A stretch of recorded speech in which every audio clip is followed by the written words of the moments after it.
Audio Jungle.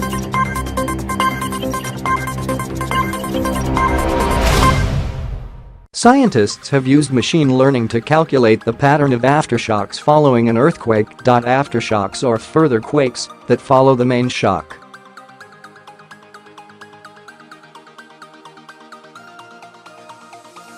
They are by definition smaller, but sometimes not by much. This is the first time a machine learning method has been used to work out where they might happen.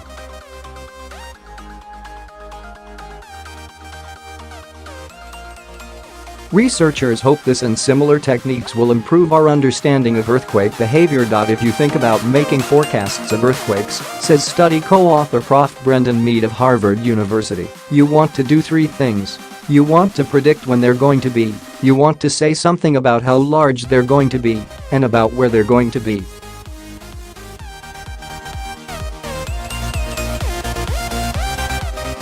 What we wanted to do is to tackle the last leg of this problem, that is where aftershocks are going to be.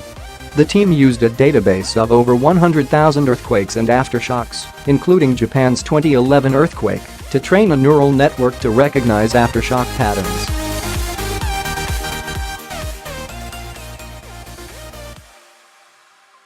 They then set it to predicting these patterns in other earthquakes it hadn't seen before. Neural networks are modeled on the processes and patterns of the human brain.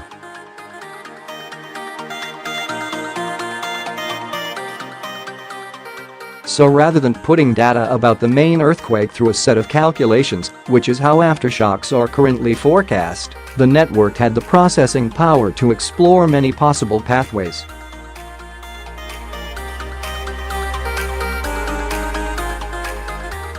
It could determine which areas around the fault a fracture in the Earth's crust along which earthquakes occur were likely to experience at least one subsequent shaking event after a main shock.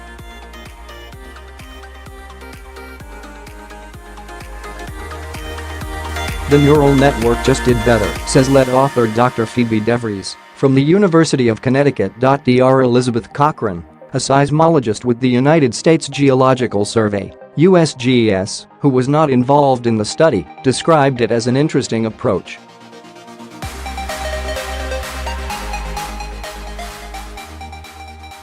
It does give you a really nice picture of where around the fault you should expect aftershocks to be, she told BBC News.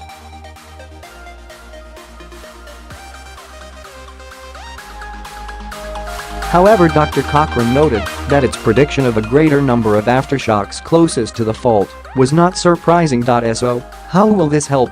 We're quite far away from having this be useful in any operational sense at all, says Dr. DeVries.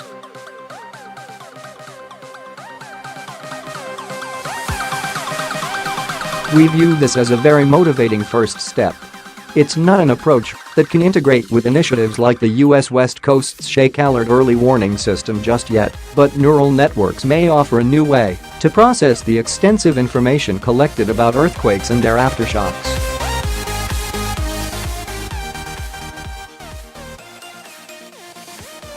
But where does this data come from in the first place? Many earthquake-prone areas, like California, have their own permanent network of seismometers.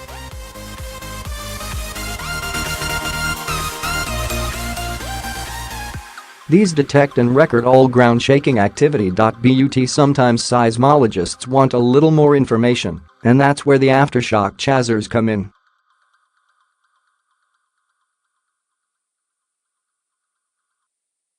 A little more sedate than storm chasing, it's nevertheless a scramble for geologists to get out to the site of an earthquake and set up equipment which can detect the thousands of aftershocks which will follow.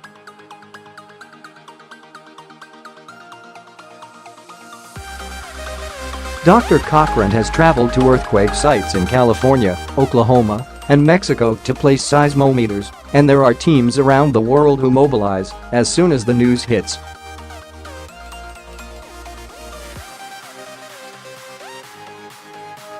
You get most of your aftershocks in the first hour or day after the main shock, and the rate goes down after that. But aftershock sequences can last for months, she told the BBC.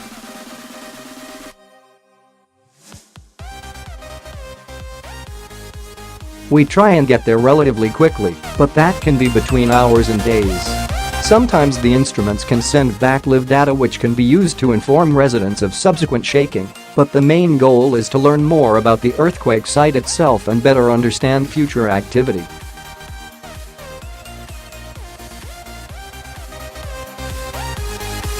Because there's a whole bunch of aftershocks, you get waves traveling across the fault in many directions. It's kind of like a CAT scan of the fault zone, Dr. Cochran explains.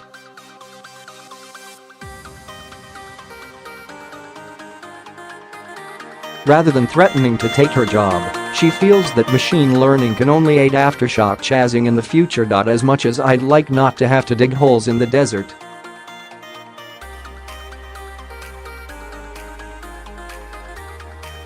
I'm not out of a job yet.